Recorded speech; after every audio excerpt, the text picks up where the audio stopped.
Meus queridos, quero trazer uma palavra do Senhor que se encontra no Evangelho segundo escreveu São Lucas,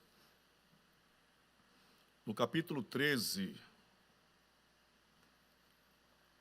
os versículos 22 a 29. Lucas, capítulo 13, versículos 22 a 29. Diz-nos assim o texto: E percorria as cidades e as aldeias, ensinando e caminhando para Jerusalém. E disse-lhe um: Senhor, são poucos os que se salvam? E ele lhe respondeu: Esforçai-vos para entrar pela porta estreita, porque eu vos digo que muitos procurarão entrar e não poderão. Quando o pai de família se levantar e cerrar a porta, e começardes de fora a bater a porta, dizendo: Senhor, Senhor, abre-nos. Respondendo ele vos disser: Não sei de onde vós sois. Então começareis a dizer: Temos comido e bebido na tua presença, e tu tens ensinado nas nossas ruas. E ele vos responderá: Digo-vos que não vos conheço, nem de onde vós sois. Apartai-vos de mim, vós todos os que praticais a iniquidade. Ali haverá choro e ranger de dentes, quando virdes Abraão, Isaque e Jacó, e todos os profetas do reino de Deus, e vós lançados fora. E virão do Oriente e do Ocidente, e do Norte e do Sul, e assentar-se-ão à mesa no reino de Deus. Quem diz amém? Queremos mandar um abraço especial e também o parabéns pela mãe do professor Gilberto, aqui da sede, que está completando mais uma idade nova, e nós queremos parabenizá-la, que Deus possa guardá-la de todas as coisas. Parabéns, minha irmã, ao nosso querido professor Gilberto, que ministra aqui na Escola Bíblica Dominical. Que Deus abençoe poderosamente. Amém? Meus amados irmãos, o texto desta noite é um texto de cunho salvífico. Aliás, toda a Bíblia, ela é a revelação plena de Deus. E como revelação plena de Deus, ela apresenta a centralidade da Bíblia, que é o Senhor Jesus Cristo. Jesus Cristo, ele está em todos os livros da Bíblia. Em todo o Antigo Testamento, Jesus está como a preparação para a manifestação da glória de Deus. É o próprio Deus. É Deus que vai se manifestar em carne humana. A palavra que o evangelista usa, sarkis, é carne integral. Ele tornou-se homem, mas nunca deixou de ser Deus. Então, todo o Antigo Testamento é a preparação, através dos profetas, através dos arcanos de Deus, daquilo que haveria de vir, a promessa desde o Éden da semente da mulher, um que ia esmagar a cabeça da serpente, e que ele, através das dispensações, ele iria ser manifesto para a nossa vida, para nos trazer salvação. Então, todo o Antigo Testamento, ele é a preparação dessa manifestação. Nos Evangelhos, nós temos a manifestação plena do Filho de Deus. João, ele vai fazer sua apologia no capítulo 1, diante das linhas gnósticas, principalmente da linha docetista, que dizia que o Cristo ou a revelação era simplesmente uma aparência daquilo que era real. E João, ele vai defender na íntegra que Deus, Jesus Cristo, ele é Deus, estava com Deus desde toda a eternidade. Então, ele vai trazer a apologia defendendo a natureza de Cristo. Cristo verdadeiro homem, Cristo verdadeiro Deus. Nos evangelhos ele aparece como a manifestação desta glória de Deus que foi anunciada em todo o Antigo Testamento. No livro de Atos dos Apóstolos, nós temos a propagação deste evangelho. O escritor lucano Lucas, ele escreve com muita propriedade e categoria, através de um apanhado minucioso daquilo que Cristo fez, daquilo que Cristo realizou, da mensagem de Cristo, do reino de Deus. Ele vai falar da propagação deste evangelho, que começa no capítulo 1 de Atos, versículo 8, que eles deveriam ficar em Jerusalém, até que do alto fosse revestido de poder, e daí este evangelho ia ser expandido, saindo de Jerusalém até chegar em Roma. Uma coisa especial de Deus, propósito de Deus, salvar vidas. Por isso que todo culto, todo hino, ele sendo cristocêntrico, ele é voltado para a salvação de almas. Os cantores que aqui cantaram, a cantora, não cantaram para se apresentar, cantaram porque são salvos e querem também, através do louvor, ministrar pessoas que não conhecem a Cristo como Salvador, para que elas venham ter um encontro especial com Cristo, e aí elas possam ser salvas, ter os nomes escritos no livro da vida e aguardar a bem-aventurada promessa de um dia sermos arrebatados e estarmos com Cristo para todos sempre, glorificando o seu santo e bendito e eterno nome. Glórias a Jesus. Nas epístolas, Cristo foi explanado, toda a obra, principalmente Paulo, trazendo de uma forma sistemática os grandes assuntos da teologia: a justificação, a regeneração, a santificação, a glorificação. Então Cristo, ele é explanado através das epístolas de uma maneira muito própria de que há dentro da revelação de Deus. E no Apocalipse nós temos toda a consumação desta obra salvífica. Irmãos, no capítulo 13 de Lucas, o registro lucano, começando no versículo 22, Lucas diz: e percorria as cidades e as aldeias, ensinando e caminhando para Jerusalém. Seria a última semana de Cristo. Cristo, ele estava voltado para Jerusalém. Por quê? Porque Jerusalém é a centralidade das profecias. Jerusalém é o lugar do martírio de Cristo. Jerusalém é o lugar da propiciação. Jerusalém é o lugar do templo. Jerusalém é o lugar do sacrifício. Jerusalém é o lugar da adoração. Jerusalém é lá onde está o Calvário. Jerusalém é lá onde Cristo vai ser ressuscitado.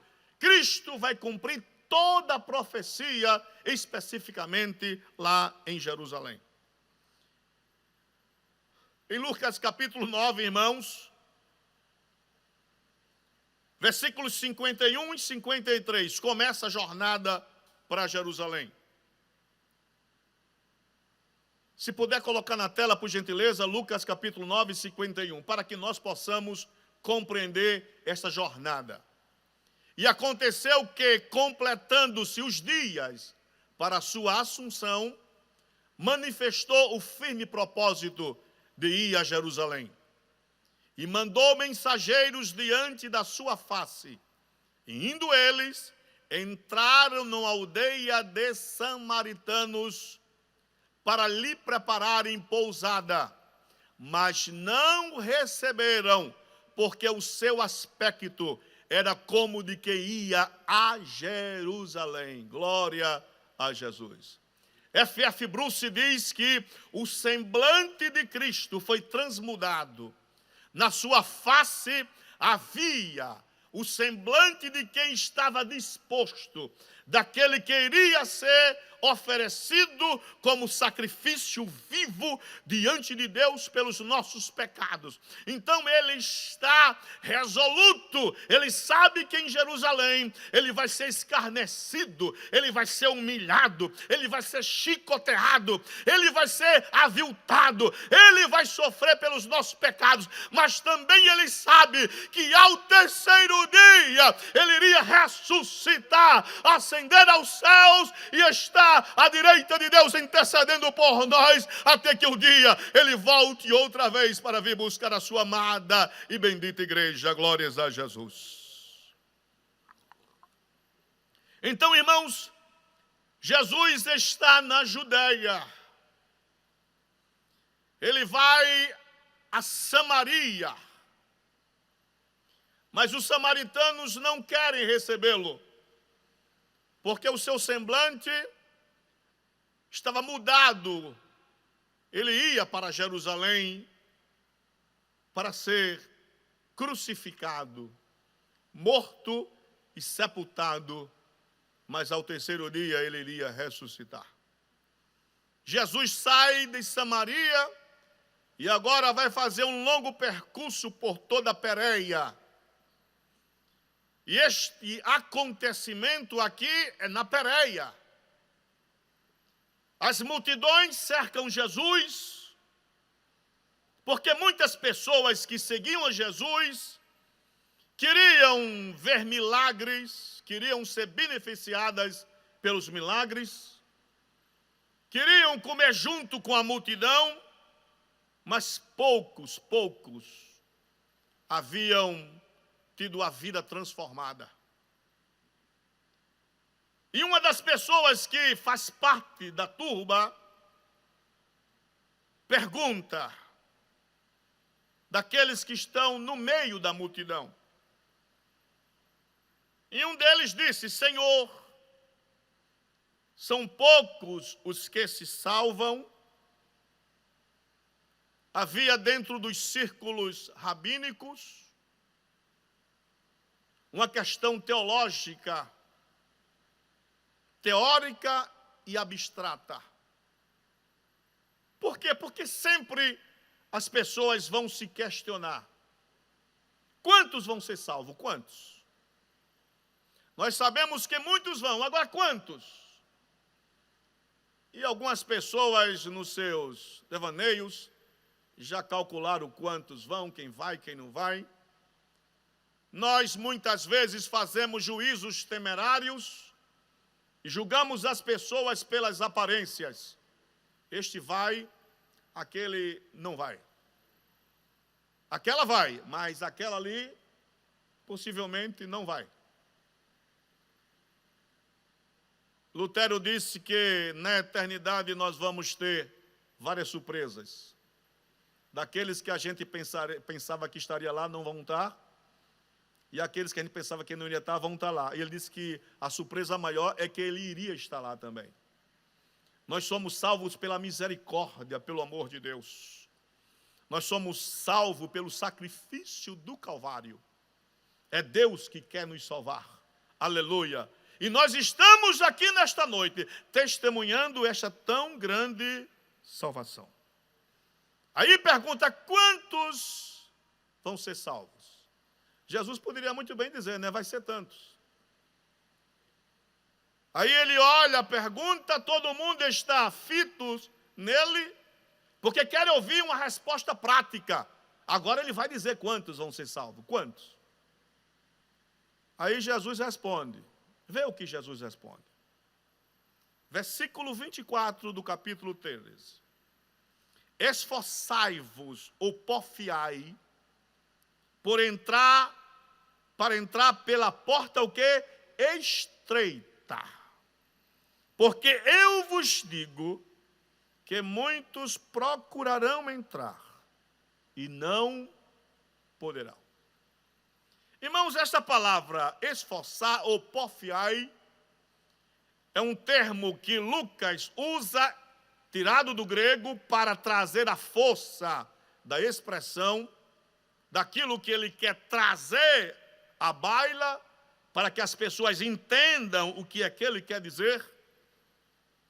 Essa palavra esforçai-vos ou porfiai vem do grego agonizomai, ou seja, esta palavra era usada dentro dos círculos atléticos dos grandes competidores dos Jogos Olímpicos.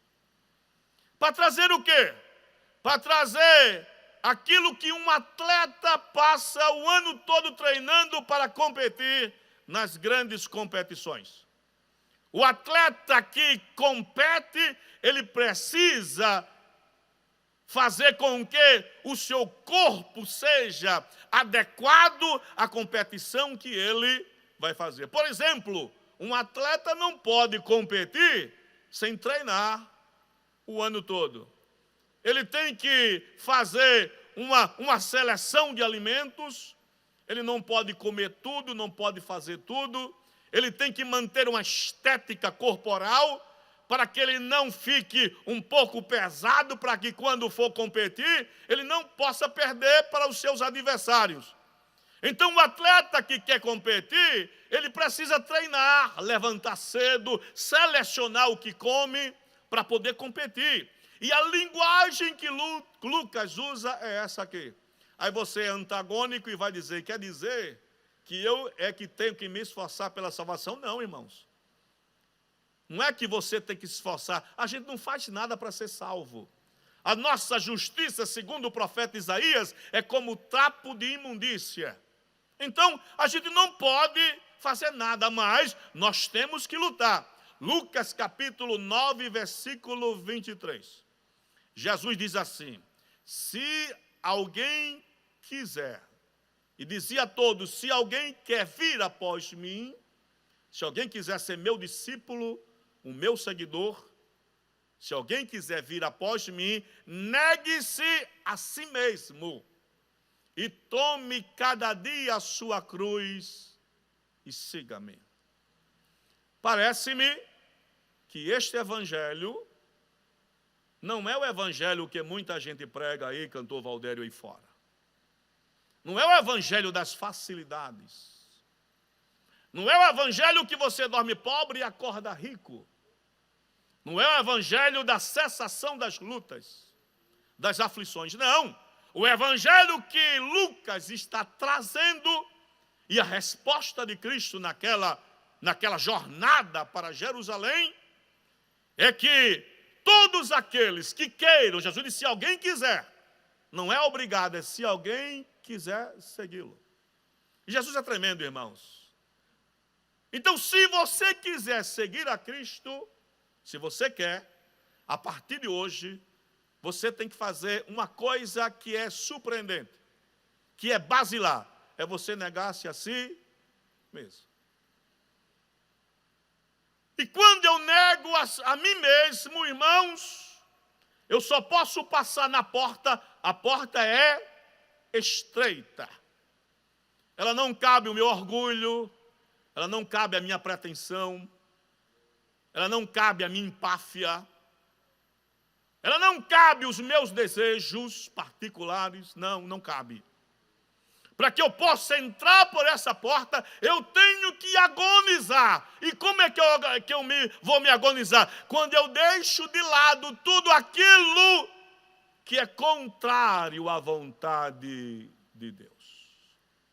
Eu fico boquiaberto com as pessoas aí fora que dizem que Jesus é o seu Senhor, mas a vida é uma desgraça. Elas querem que Cristo aceite tudo que elas façam. Não, Jesus é muito amoroso, é muito bondoso. Jesus me compreende, sabe que eu sou falho. Sim, Ele sabe, você é falho. O pastor pregou aqui, na terça-feira, nós somos fracos. Nós somos limitados, somos pó, somos cinza. Somos cacos entre os cacos, não temos nada que preste. Se não for a graça de Deus, se não for o trabalhar do Espírito Santo em nossa vida, há muito nós já teríamos sucumbido na presença de Deus. Então, negue-se a si mesmo. Tome cada dia. Lucas é enfático, todo dia você tem que tomar a sua cruz. Um evangelho sem cruz, segundo John Stott, não é evangelho, irmãos. O evangelho é o evangelho de renúncia, de porta estreita, de caminho apertado. Aleluia, glorificado seja o nome do Senhor para sempre. Este mesmo termo que Lucas usa no seu evangelho, no capítulo 13, versículo 24, Paulo também vai fazer a utilização dele. A Nova Versão Internacional, no registro da primeira carta de epístola de Paulo aos Coríntios, no capítulo 9, versículo 25, Paulo diz assim, irmãos: todos os que competem nos jogos se submetem a um treinamento rigoroso para obter uma coroa que logo perece, fenece, se acaba, murcha. Mas nós o fazemos para ganhar uma coroa que dura, para quê? Para sempre, glórias a Jesus. A nossa coroa dura para sempre. Não é a coroa que os atletas ganhavam nos jogos de Nemeia, nos jogos de Corinto, nos jogos gregos. É uma coroa incorruptível, que não murcha, não falha, não passa. A nossa coroa está guardada e o justo juiz nos dará naquele dia, glórias a Jesus. A nova tradução da linguagem de hoje, no mesmo capítulo 25 da primeira epístola aos Coríntios, no capítulo 9, 25, diz assim, o mesmo versículo: todo atleta que está treinando aguenta exercícios duros, porque quer receber uma coroa de folha de louro. Uma coroa que, aliás, não dura muito tempo, mas nós queremos receber uma coroa que dura para sempre. Meu amado ouvinte, nesta noite da palavra de Deus, você também quer receber uma coroa que dura para sempre? Então se esforce, lute, porque a porta é estreita, mas a coroa é garantida em nome de Jesus Cristo. Jesus, irmãos, vai prosseguir. No versículo 25. Aí você pode nesta noite dizer: por que vocês crentes são tão incisivos para que as pessoas aceitem a Cristo como Salvador? Primeiro, porque você não dura para sempre. Porque um dia você vai morrer. Parece uma coisa meio trágica falar da morte, mas a morte é a realidade mais lógica que existe, mais lógica. Primeiro, que faz parte da misericórdia de Deus. Deus não revelou o dia da nossa morte. Faz parte da misericórdia. Já pensou se Deus dissesse, tal dia você morre? Seria uma loucura. Mas Deus é bondoso, Deus é misericordioso. Aí Deus nos poupa de saber o dia da morte. Lá em Gênesis capítulo 27, versículo 2. Isaque já está velho, os seus olhos escureceram, e ele chama o seu filho mais velho, Esaú. E ele diz: eis que já estou velho, e não sei o dia da minha morte. Lá no Salmo 90, versículo 10, diz que os nossos dias, ou seja, a nossa vida terrena, vai aos 70 anos. Os que tiverem maior vigor, que tiverem uma complexão, uma formação física maior, essas pessoas que são mais duráveis vão até 80. Mas o orgulho deles é canseira e enfado. Dói na cabeça, dói no peito, dói no braço, dói nos dedos, dói na unha, dói em todo canto. São dores. É ai para se levantar e ui para sentar. Não tem como, irmãos. É a vida. A vida passa, a vida voa. Na Idade Média, cunharam um termo muito apropriado para isso. Eles diziam, memento mori, ou seja, nunca esqueça que você é mortal ou que você vai morrer. Então, por isso que nós pregamos a palavra, para que você conheça em vida que Jesus Cristo é Senhor, que Ele salva e que Ele tem poder para resgatar a tua vida do inferno. Glórias a Jesus. É este evangelho que Lucas está trazendo. Aí Lucas prossegue. Quando o pai de família se levantar e cerrar a porta, ou seja, quando o pai de família se levanta e fecha a porta, e começardes de fora a bater na porta, dizendo, Senhor, Senhor, abre-nos. E respondendo ele, vos disser, não sei de onde vós sois. Então começareis a dizer, temos comido e bebido na tua presença, e tu tens ensinado nas nossas ruas. E ele vos responderá, digo-vos que não vos conheço, nem sei de onde vós sois. Apartai-vos de mim, vós todos os que praticais a iniquidade. Ali haverá choro e ranger de dentes, quando virdes Abraão, Isaque e Jacó, e todos os profetas da preparação do Antigo Testamento no reino de Deus, e vós lançados fora. E virão do Oriente, e do Ocidente, e do Norte e do Sul, e assentar-se-ão à mesa no reino de Deus. Quem pode dizer amém por isso? O Evangelho tem uma novidade muito grande, salvação de vidas. Mas tem uma sentença inexorável, o juízo de Deus. Lá na segunda epístola de Pedro, capítulo 2, versículo 9, está escrito, assim sabe o Senhor livrar da tentação os piedosos e reservar os injustos para o dia do juízo, para serem castigados. Meu amado que nos escuta nesta noite, nós estamos trazendo uma mensagem de salvação. Jesus Cristo salva, Ele justifica a vida do mais vil pecador. Ele santifica, Ele regenera, e Ele vai glorificá-lo um dia. Mas aqueles que fizerem pouco caso da palavra de Deus, o juízo já está marcado.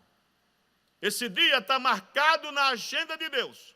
E um dia Deus vai trazê-los todo à sua presença para a prestação de contas na presença do Senhor. No capítulo 14 de Lucas, do versículo 1 ao versículo 24, nós vamos encontrar algumas coisas, irmãos. Nós vamos encontrar a ida de Jesus à casa de um dos principais fariseus. Jesus foi convidado para comer pão na casa desse fariseu. Isso está em Lucas capítulo 14, versículo 1 a 6. Que na epígrafe tem a cura de um hidrópico no dia de sábado. E foi justamente no dia de sábado onde os fariseus criaram 39 artigos de proibições para ser executada no sábado. Então, várias coisas não podiam ser feitas no sábado. Por exemplo, não podia carregar essa cama no sábado, não podia caminhar mais de 2.000 côvados. Eles questionavam se alguém costurasse, levasse uma agulha na roupa, pecou ou não pecou por executar alguma coisa. Então, criaram uma parafernália de coisas de proibição no sábado. O sábado foi dado para a glorificação do nome do Senhor, e os homens, os fariseus, criaram recursos, criaram princípios, criaram normas para poder engessar tudo aquilo que eles acreditavam com relação ao sábado. Nesse convite para comer pão na casa do fariseu, as mesas daquela época não eram as mesas de hoje, era como se fossem uns divã, as pessoas sentavam reclinadas no outro, alguém sentava, reclinava no peito do outro e assim por diante. O anfitrião ficava no semicírculo da mesa e os convidados mais especiais ficavam mais próxima ao anfitrião, o dono da casa. E Jesus vai para esse banquete e lá tem um homem hidrópico. Ou seja, é Lucas que usa a palavra técnica hidropisia, que é acúmulo de serosidade no corpo. Não se sabe se pelos rins, pelo fígado, sistema sanguíneo, mas era aquele famoso barriga d'água, uma pessoa toda inchada, um homem todo inchado, todo doloroso, estava lá. Cremos que talvez até os fariseus colocou para ver qual é a reação de Cristo, se realmente ele iria fazer milagre no sábado ou não. Aí Jesus, que é Jesus, meu irmão, Jesus é perfeito, Jesus é infalível, Jesus, ele é maravilhoso, Jesus é tudo, Jesus, oh maravilhoso, é Jesus em nossa vida, glórias a Jesus. Aí ele vê o homem, aí Jesus, irmãos, vai demonstrar a graça de Deus. E a graça de Deus está acima de todas as coisas. A graça de Deus cura. A graça de Deus restabelece. A graça de Deus levanta. A graça de Deus dá vida. A graça de Deus é salva. A graça de Deus é tudo em nossa vida. Glórias a Jesus. O homem todo inchado, sofrendo. Não sabemos se colocaram como isca para que eles vissem a reação de Cristo. Aí Jesus curou aquele homem no sábado. Aí Jesus pergunta: é lícito curar no sábado? Eles, porém, calaram-se. E tomando, o curou e disse: pode ir embora. Se foi uma armadilha, foi quebrado, irmãos. Se foi uma coisa para pegar Jesus no erro, acabou, irmão. Ninguém pega Jesus, irmãos. Jesus é tremendo, glórias a Jesus. Aí Jesus responde: qual será de vós o que caindo-lhe num poço em dia de sábado, jumento ou boi, ou não tire logo? Ninguém disse nada. E nada lhe podiam replicar sobre isso. Por que eles faziam isso aí? Eles usavam de misericórdia com o boi, com o jumento, e não queriam usar de misericórdia com aquele homem todo inchado e dolorido. Aleluia. Então, a graça é uma demonstração de amor. Aí no versículo 7 ao versículo 14, capítulo 14, Jesus vai falar da plataforma do reino de Deus. Qual é a plataforma do reino? A humildade, irmãos. Aleluia. Jesus, sendo Deus, ele se humilha e desce. Aleluia, toma a forma de homem. E como homem ele desce mais. Ele é servo. E como servo, ele é obediente. E ele obediente vai até a cruz para nos resgatar da maldição eterna. Aleluia. Não é a falsa humildade de dizer que é humilde, mas é a humildade em reconhecer que nada somos, nada temos, nada fazemos. A nossa confiança está depositada em Jesus Cristo. Glórias a Jesus. Os homens que foram para aquela ceia, para aquele banquete, e a versão King James vai dizer que um grande banquete,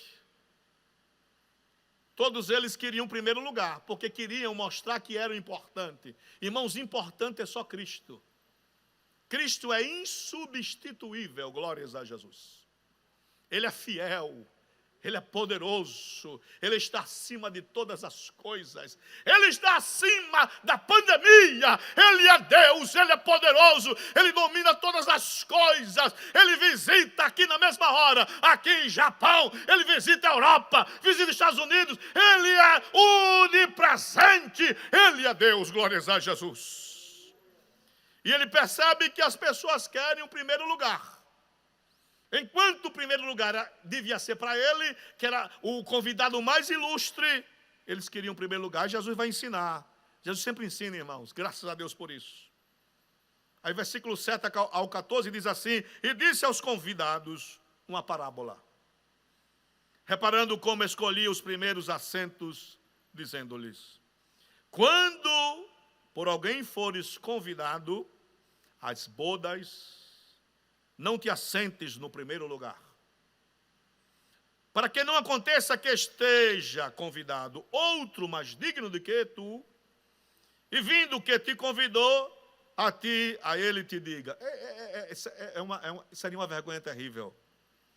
Dá o lugar a este, e então, com vergonha, tenhas de tomar o derradeiro lugar. Aleluia. Oh, que Jesus maravilhoso.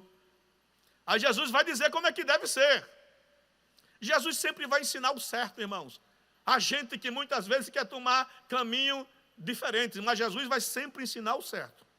Jesus diz assim: mas quando fores convidado, vai e assenta-te no derradeiro lugar. Aqui ninguém quer sentar, todo mundo só quer ficar na frente. Para que quando vier o que te convidou, veja você, te diga: amigo, sobe mais para cima, então terás honra diante dos que estiverem contigo à mesa. Jesus vai dizer uma coisa forte agora no versículo 11: porque qualquer que a si mesmo se exaltar, será humilhado. E aquele que a si mesmo se humilhar, será exaltado. Glória a Jesus. Todo mundo ouve, todo mundo pondera, mas a despeito dos exemplos que Cristo trouxe através das parábolas, as pessoas sempre são egoístas. As pessoas vêm para o trabalho, para o culto, para onde for, ouve a palavra, quer aceitar Cristo. Agora não tem um tempo. Veja, não tem tempo. Na pandemia todo mundo tem tempo, né? Está todo mundo em casa trancafiado e mesmo assim ninguém lê Bíblia, ninguém faz nada. Muita gente. Quando digo ninguém assim, eu estou generalizando. Mas muita gente está em casa e devia aproveitar o tempo para ler, meditar, debruçar-se na palavra, aprender, orar, interceder. E diz: não tenho tempo. Aí um dos que estava à mesa, que a despeito de tudo quanto Cristo trouxe, ainda mantinha-se orgulhoso. Versículo 15. E ouvindo isto, um dos que estavam com ele à mesa, possivelmente um daqueles que queria os primeiros lugares, disse-lhe: bem-aventurado que comer pão no reino de Deus. Irmãos, o reino de Deus sempre foi tratado como um grande banquete. E é um grande banquete. Um dia nós vamos estar com o Senhor num grande banquete. O céu, irmãos, é uma promessa que nós temos.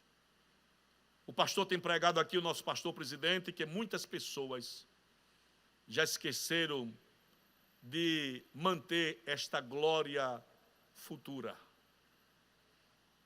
De que um dia o nosso amado e querido Jesus, Ele vai nos chamar para estar com Ele para todo o sempre. O céu é real. Nós um dia iremos ver Jesus face a face.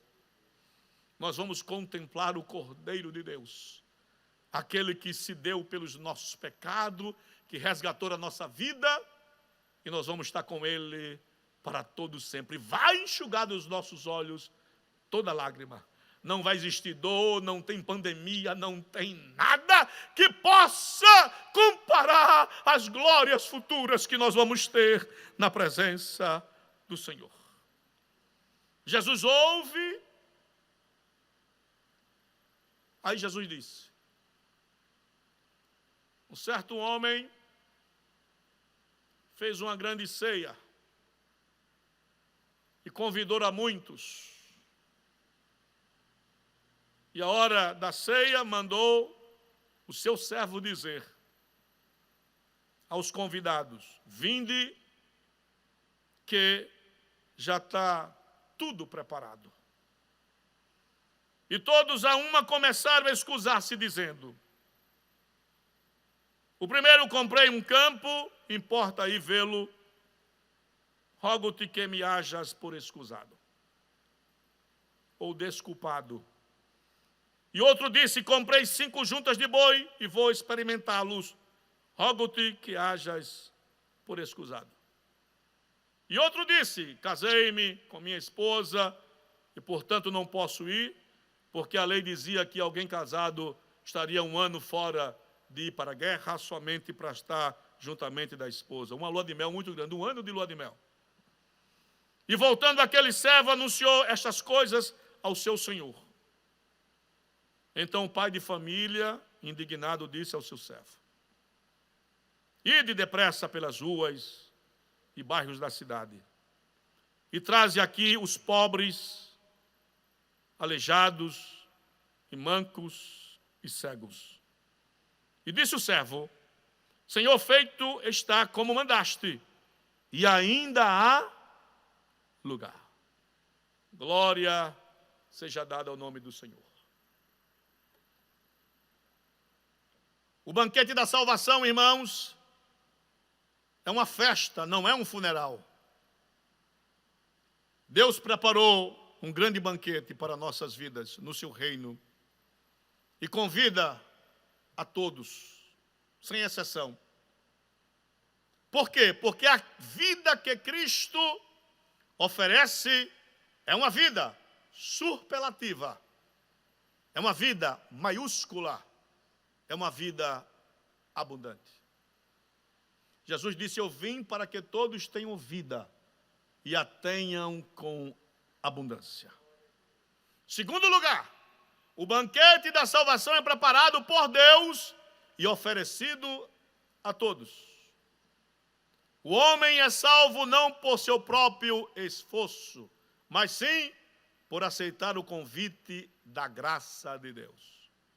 Isaías capítulo 55, versículos de 1 a 3 a princípio. Isaías capítulo 55, versículos de 1 a 3. Para que você que nos ouve nesta noite entenda. Ó vós todos os que tendes sede, vinde às águas. E vós que não tendes dinheiro, vinde, comprai e comei. Sim, vinde, comprai sem dinheiro e sem preço vinho e leite. Porque gastai o dinheiro naquilo que não é pão, e o produto do vosso trabalho naquilo que não pode satisfazer. Ouvi-me atentamente, comei o que é bom, e a vossa alma se deleite com a gordura. Versículo 3, inclinai os ouvidos e vinde a mim, ouvi e a vossa alma viverá, porque convosco farei um concerto perpétuo, dando-vos as firmes beneficências de Davi. Versículos 6 e 7, do mesmo capítulo. Buscai ao Senhor, enquanto se pode achar.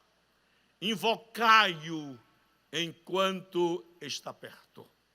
Deixe o ímpio o seu caminho, e o maligno os seus pensamentos, e se converta ao Senhor, que se compadecerá dele. Torne para o nosso Deus, porque grandioso é em perdoar. Se você que nos ouve, pode dizer amém, diga amém nesta noite. Meus diletos amigos que nos ouvem nesta noite, Deus tem preparado um banquete para as vossas vidas. Nós somos testemunhas disso. A graça de Deus nos alcançou, a graça de Deus nos deu vida, e vida com abundância, e hoje nós estamos por essa graça, aqui nesta noite, glorificando ao nome do Senhor. Que você nesta noite possa pensar em tudo quanto foi pregado aqui. Que você saiba que a sua vida é muito preciosa, mas como preciosa, a sua vida é muito curta. No instante passa. E a morte um dia vai nos encontrar. Nós vimos que o dia da morte é um dia ignorado, ninguém sabe quando vai ser. Faz parte da misericórdia de Deus. Nós vimos também que o dia do juízo, segundo Pedro 2:9, é um dia marcado por Deus para os injustos, porque naquele dia todos eles vão ser castigados. Mas eu quero, como nosso pastor diz, toda mensagem tem que ter um desfecho feliz e alegre. Nós queremos dizer para você que o dia da salvação é hoje, agora, neste exato momento. Você que nos ouve, você pode dobrar os seus joelhos aí, confessar a Cristo como único e suficiente Salvador, e o seu nome vai ser na hora escrito no livro da vida, os seus pecados vão ser perdoados, e você vai encontrar a graça de Deus de uma forma muito especial. Aí você diz, da onde? Vamos lá, segunda carta de Paulo aos Coríntios, capítulo 2, 6. Segunda carta de Paulo aos Coríntios, capítulo 6, versículo 2. Aleluia. Segunda epístola que Paulo escreve aos Coríntios, capítulo 6, versículo 2. Porque diz, ouvi-te em tempo aceitável, e socorri-te no dia da salvação. Eis aqui agora o tempo aceitável, eis aqui agora o dia da salvação. Aleluia. Hoje é o dia que Deus te dá o privilégio de você poder entregar a sua vida a Cristo Jesus, para que o nome dele seja glorificado. Não deixe para amanhã, não dê desculpas, amanhã. O dia da salvação é hoje, nesse exato momento. Deus quer te salvar hoje. A tua alma é preciosa para Deus. Jesus morreu no Calvário, ele sofreu os martírios e foi para o Calvário para oferecer-se como sacrifício substituto pelos nossos pecados, para que nós pudéssemos ter vida e vida com abundância.